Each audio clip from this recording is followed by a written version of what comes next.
So we've got to our poll about how to pay down debt, the fastest way, and I guess when to pay down debt.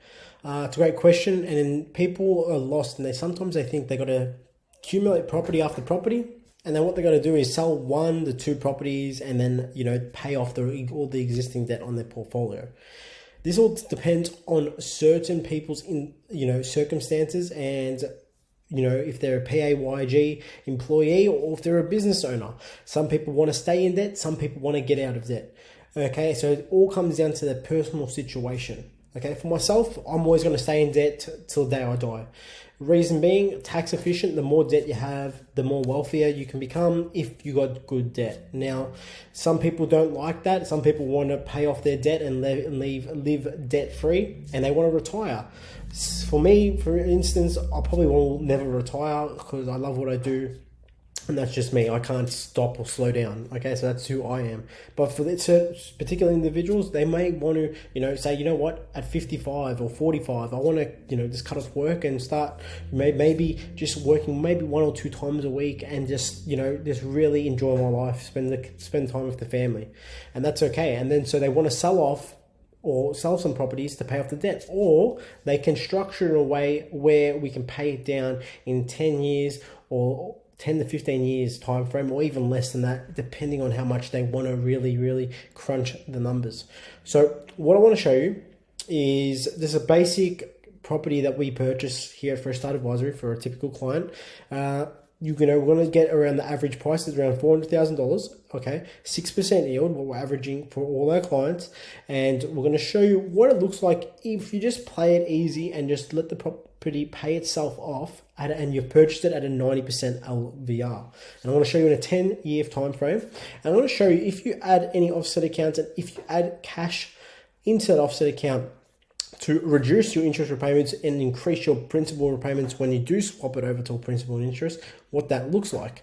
Now, everyone may not go on a principal and interest right away when they buy investment properties. 90% of our clients, or I say 95% of them, go on interest only at the beginning because they're increasing their cash reserves and putting more cash in their pocket. Reason being they do that is so they get more serviceability, gives them an extra buffer. They can use it to pay down their household debt if they got a PPR, and other circumstances as well. So eventually they may have to go on a principal interest, and that's completely fine.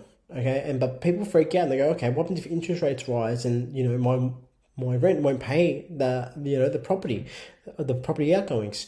Now, the markets we look in, we want those markets to keep growing in the rental market, which they are, because there's low vacancy, there's a high demand for rent. So what does that mean? Every year the rent prices are going to go up.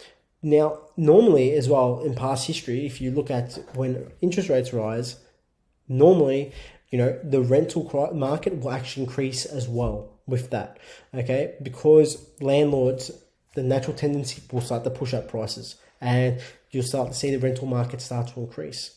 Now, I want to show you just on a spreadsheet here that we use on our 10-year plan, give you guys a bit of clarity. So, $400,000 purchase, 90% loan, 3% interest rate. Okay, pretty simple. Put in the figures, of rates, management fees, insurance, a bit of property maintenance fees. $6,000 on interest only. Now, what I want to show you is, as you can see, the property, we're not paying any interest. So this is the loan repayments. As you can see, we're not paying any interest on any principal on this property. So the debt's going to be still existing at the same price when they've purchased it. Now, let's flip this over to an principal and interest. There we go, from day one. Now, from day one, it's negative $1,000. Okay. Now, here we go. Your property here's the loan amount of the property. As you can see, it's starting to decrease, and as you can see, the property is paying itself off.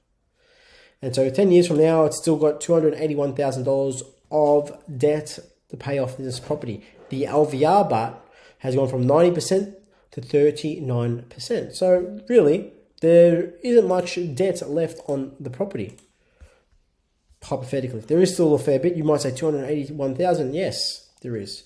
But let's keep this in mind. Now, the goal is we want to buy a certain amount of properties for a client, and the goal is for the majority of my clients, I don't want to sell the property portfolio. Okay, I want to keep the property portfolio. Now, there's ways around how we can debt recycle and smash out the debt.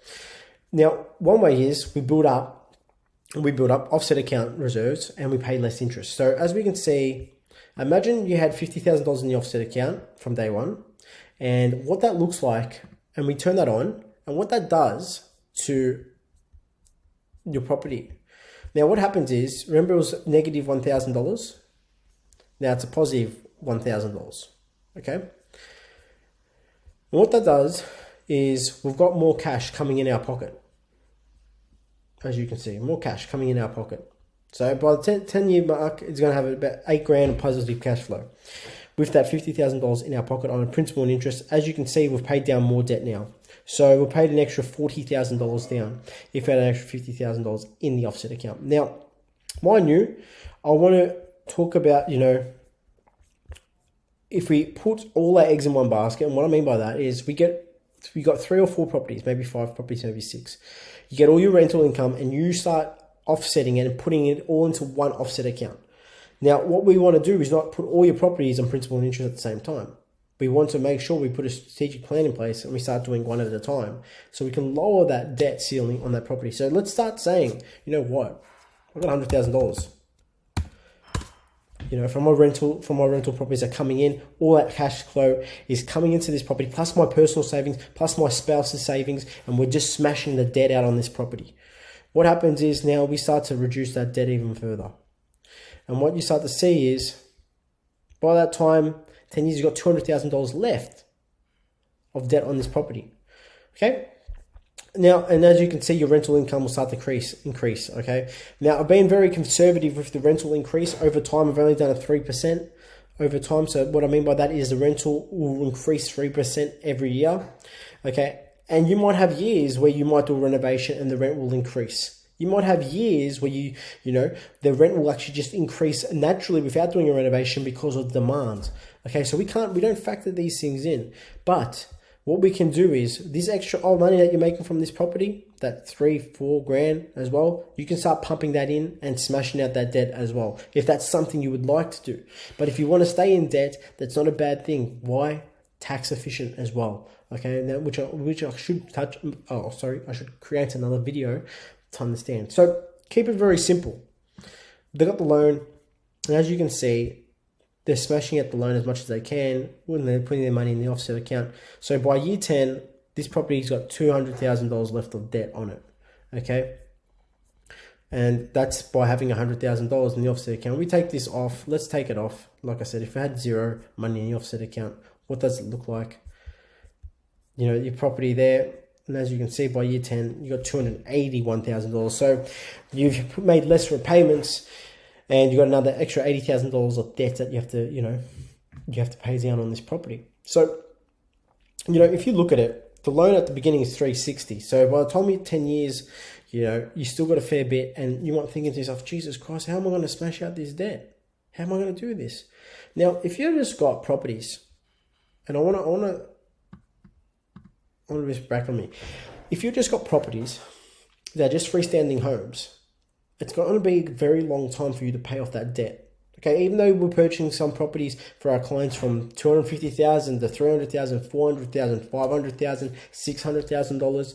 Okay, some of those properties, if they're just your freestanding homes, you're gonna find it hard how to pay down that debt, because those properties, look, they might be good cash flow cows as well. They might be juicing 6%, 7%, or 8%, like we've done for some of our clients in day one from when we purchased them.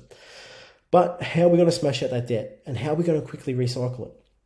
Now, this is where we want to start buying different types of assets.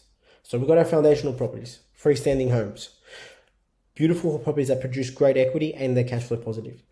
Then we'll go accumulators. We want to start going with duplexes, triplexes, blocks of units, okay? Still residential. Why? Higher cash flow. Now, when those sort of properties, they're producing over $10,000 a year of positive cash flow. They might be producing $10,000, $15,000, $20,000, $25,000. We've purchased some of these properties for our clients. And what that does is when you get an extra $20,000 or more a year coming into your bank account per year after all expenses, You can start using that to put in offset accounts, reduce the repayments even more. You can use that in next year to pay down debt. You can do whatever you like with that money. Now, the next step after that is what we want to call, the completion phase. And those sort of properties are, rooming houses, DHA housing, or I like to call these NDIS housing, which are great assets. Some of those properties are putting over $50,000 a year in your pocket after all expenses. And some clients only need one of those properties. Now, something that we're looking here into and we're targeting for our clients. And they're the properties, eventually we don't keep buying houses. We don't just keep buying residential houses, we start to diversify the portfolio. Because if you look at some of the wealthiest people that invest in property, they don't just have houses. They might have some portions of houses. They have some commercial properties. They might have some rooming houses. They might have some industrial residential properties. So we need to diversify the portfolio. Now, I've just shown you something quickly on a 10-year time frame of what it looks like. And if you had offset accounts attached. But imagine if you had properties, like I said, that are producing $20,000, $30,000, $40,000 a year of passive income off one property. And what that can do to smash out some debt in a short period of time. Okay, that's how you smash out your debt, and you don't have to sell down any of the property portfolios, which is the most important thing. Okay, the goal is, in my eyes, for my client, is to help them build property portfolio that is going to help them replace their income, but we don't have to sell down the portfolio. Now, you might hear from some other buyers agents, they want to sell down the portfolio and eliminate as much debt as possible. Yes, some clients may want to do that. And some clients may think they need to do that, but may not have to do that. If we can do it our way, which is a way where they can still have, great wealth generating assets for as long as possible, keep those properties as long as possible, and not just that, they can pass them down to their families. And so then, they got an inheritance. Instead of just being, left with 2 properties or 3 properties that are debt free, you might have double or triple that portfolio. Some of them may be still with a bit of debt, but if we can manage it and smash out some of them out the home loans and still keep the remaining portfolio, and that's not affecting their lifestyle at all, with no risk attached to them at all, that is something that I want to do and help them leave a legacy for their family. Okay, so hopefully you got a lot of value from this. Okay, hopefully that kind of patches up things. Maybe I was talking too much out of your depth, or maybe you didn't understand what I was talking about. If so, go back and watch this video again. Okay, sometimes I do talk a lot, sometimes I explain myself further, but this is something that you will get more understanding if you go back and watch this video. It's really important. Okay, so that's the most important thing for people that wanted to know about how you can pay your debt down as fast as possible. Some people say you can pay it down as little as 5 years, 10 years. There's some ads out there you've probably seen. Yeah, anything is possible, of course. Anything is possible. Okay, it still comes down to your situation. Okay, so everyone's got a unique situation. No one's the same. So please give us a like, thumbs up, share this video with other people, and just give us a comment of what you rate this video and what else you would like to know about. Okay, so thank you for watching this video.